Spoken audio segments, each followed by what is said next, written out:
Hey everyone, welcome back to the You're Not Finished podcast. My name is Brittany Franklin and I'm the host of this podcast, and today I will be talking about what spiritual abuse is, my experience with it, and the effects of spiritual abuse on mental health. Because there's so much to touch on, there will be an additional episode on this topic. This is actually, in some ways, still an extremely triggering topic for me. So please bear with me as I share everything that I'm going to share today. And by the way, if this topic's triggering for you, please refrain from listening or continue to do so with caution. Also, just so you know, there will be instances in which I briefly mention sexual abuse and misconduct. I want to go over quickly what spiritual abuse means. An article on Christianity Today references a book called Escaping the Maze of Spiritual Abuse, Creating Healthy Christian Cultures, which defines spiritual abuse as a form of emotional and psychological abuse. It is characterized by a systematic pattern of coercive and controlling behavior in a religious context. Spiritual abuse can have a deeply damaging impact on those who experience it. This abuse may include manipulation and exploitation, forced accountability, censorship of decision-making, requirements for secrecy and silence, coercion to conform, inability to ask questions, control through the use of sacred text or teaching, requirement of obedience to the abuser, the suggestion that the abuser has a divine position, isolation as a means of punishment, and superiority and elitism. I know abuse occurs in many different religious settings, but for the purpose of this podcast, and due to my lack of experience in and knowledge of other religions, I will be talking about how this occurs in the Christian environment. So over the last few years, there have been many instances and details of spiritual abuse, misconduct, and violations that have come to light, including people sharing their experiences of abuse, bullying, and misogyny on Twitter with the emerging Church2 hashtag in 2017, which has continued to this day. The sexual abuse and misconduct of Christian author and apologist Ravi Zacharias, the well-documented rise and fall of Mars Hill Church, the withholding of information of COVID cases and death amongst well-known leader John MacArthur's church, and many other leaders using the Bible to justify oppression, racism, sexism, and many other injustices. I mean, the list goes on. And if you're unsure about who any of these people I mentioned are or about any of these cases, then you're probably better off. But Google is there for you if you need some additional background on them. Anyway, the abuse I experienced has kept me isolated and weighed me down significantly, to say the least, for the last few years. And it's only over the past few months that, due to reconnecting with God, therapy, and unlearning oppressive and erroneous theology, that I've actually begun to feel much healthier. I had initially stated to my abuser, former boss, whatever you want to call them, that I would never speak publicly about what happened in 2017 and 2018 while I was on staff for the Christian organization that they lead. However, the only person that really benefits is that person. And even my refusal to name the organization now as I talk about what happened aids in allowing them to continue to be absolved of any responsibility they have in how myself and others were treated there. If I'm being honest, because I believe this organization is well protected, well followed, and supported so well, I don't think this leader will ever be held accountable until they actually meet God. And I'll elaborate more on that later on. Now, before anyone thinks about Matthew 18:15, which talks about first going to someone privately with an offense, and then taking the offense to the offender with 2 or more witnesses in the event they don't listen the prior time, please understand that there have been multiple conversations with this leader privately and in the presence of others via email, text, by phone, and in person to attempt to come to a resolution to the issues I'm about to address. My purpose in speaking up now is to help others see the signs of a spiritually abusive environment and to encourage people to seek and pursue healing and freedom. So in January of 2017, I began to work as a staff member for a Christian organization as the administrative assistant to the leader. Prior to me being hired, God had already revealed to me that I was going to be so, but as the person who was responsible for the worship administration. That responsibility and many others came a couple of months later. Now that I think about it, though, there really wasn't a point in giving me a set position if I was expected to do pretty much almost everything you could possibly do at that organization, but I digress. The first couple of months on the job were pretty normal, yet semi-awkward, considering that we had to get to know each other a little bit more and figure out each other's working styles. I knew that there were issues prior to me being hired, but it was my understanding at the time that these things could be and should be and would be properly addressed. Since we were all Christians, I trusted that there was a standard of repentance and reconciliation. During the time that I worked there, which was a year and a half, just about, and keep in mind, I'm giving you a brief account of what happened, I experienced controlling and manipulative behavior, being micromanaged, sexually inappropriate conduct, including unwanted touches. And this wasn't from anyone on staff, I want to make that clear. But this was from a female guest who had very recently, prior to that, been a victim of trafficking and stayed on the premises for over 8 hours without professional and mental health care. And I also experienced late payment of paychecks due to either lack of funds or mishandling of funds, if not both. Now, before I go any further, I just have to say this to whoever it applies to, in ministry especially. If you do not have the resources to help someone who has been trafficked or is struggling with addiction, mental illness, mood disorder, or lack of any kind, please do not be like this organization and try to handle it yourself. Delegate responsibility to untrained or uninformed staff members, or wait an extended period of time to help them. It is an extreme disservice to those in need, the staff of your organization, and honestly to yourself. I'm not sure that a lot of people have experienced what I just shared in regards to the trafficking victim, and I hope to God no one does. But please, leaders, for the love of God, care properly for the people that God has entrusted you with, even if that means you lead them away from your organization. And just so you know, after this event, we did have a couple of meetings to talk about what transpired. There was a lot that went on that day. But in spite of what happened and in spite of the effects that it had on the people that were involved, there wasn't much that was done. There was no protocol in play as far as what happens in the event that someone who is trafficked comes to the organization. Nothing really changed. I even expressed to them that I didn't feel safe in that environment, and their resolve was to just move me to the next building over.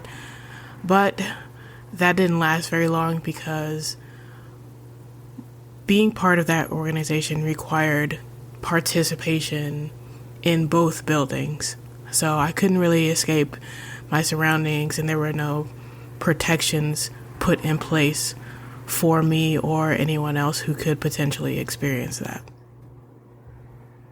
Anyway, most of these offenses are documented via text or email, and all of these texts or emails are probably never going to see the light of day. And again, I will explain why that is the case later on. But it seems that in their minds, at least at the time, I'm not really sure what they're doing now, but in their minds, being on staff at this place wasn't just a job or a ministry, and that isn't to diminish anyone's vocation or calling in ministry. But being on staff at this organization was a lifestyle. You had to commit so much time to this place.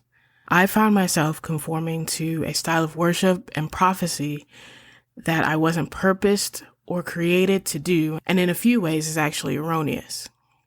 In early 2018, I wrote an email to this leader and the second in command, outlining specific instances of abusive behavior, and yes, I use the word abuse.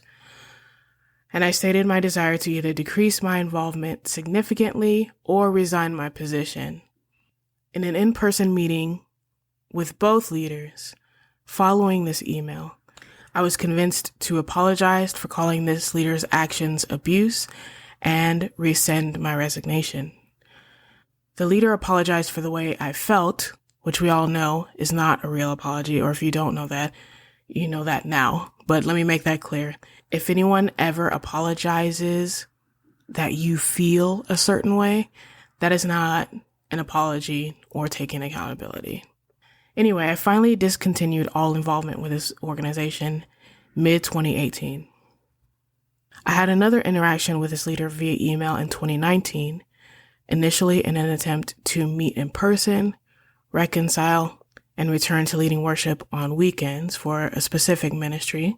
However, it was made aware to me that something I had posted on Facebook regarding an event that the mega church or movement, I guess I could say, that this organization stems from, caused them concern. Instead of bringing their concerns directly to me, which they could have easily done, they had my phone number, they had my email address, and apparently they were still friends with me on Facebook, they decided to bring it to a friend of mine and accuse me of wrongdoing. The post in question was me commending a leader who had publicly repented of an ongoing sin that they struggled with. I deleted the post in an effort to show no reason for pause and to make peace, but I also have screenshots of the post and the email conversation that followed as proof that this was really an attempt to control what I speak about this organization and all its affiliates and have what I say used against me.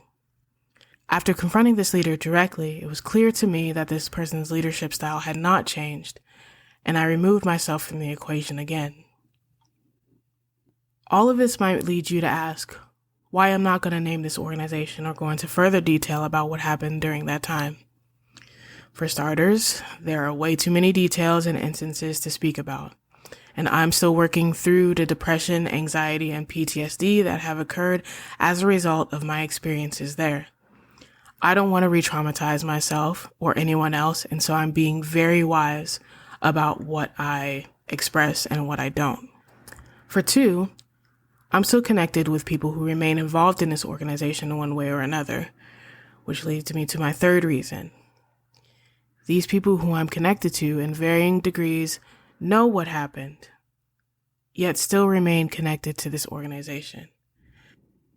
This is the main reason why, in my mind, there's no point in revealing which organization this is. And if I'm wrong about this, I would love to hear the perspective of those who are listening. But in my mind, my own friends and acquaintances show by their affiliation to this organization that what I experienced is something that I need to handle on my own. I'm not saying that I haven't been supportive friends in many ways, because they have, but encouragement to forgive and forget, as well as continued involvement with this organization, does make me feel uncomfortable. At the same time, though, I know that they are well within their right to continue being involved, and because of that, I don't make an effort to dissuade them from doing so. I just make my movements accordingly. I also want to point out that I commend those who have bravely named organizations, churches, and abusers without or in spite of their fear. To be honest, I just don't have that bravery right now.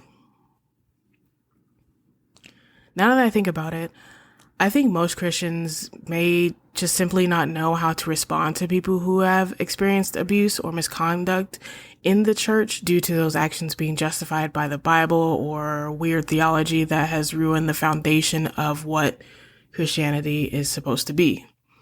It's like some abusive behaviors have just been considered norms in the spiritual world or necessary suffering for the sake of saving souls or advancing the kingdom or whatever other reason people like to give. I'm not saying that that's okay. I'm just saying that's what it has been. Another reason for not naming the organization that I just thought about is I have witnessed firsthand others being demonized for walking away from this organization, or the roles and impact of former employees and volunteers being minimized after they left, especially if they might have had an issue with the leader or practices of this organization.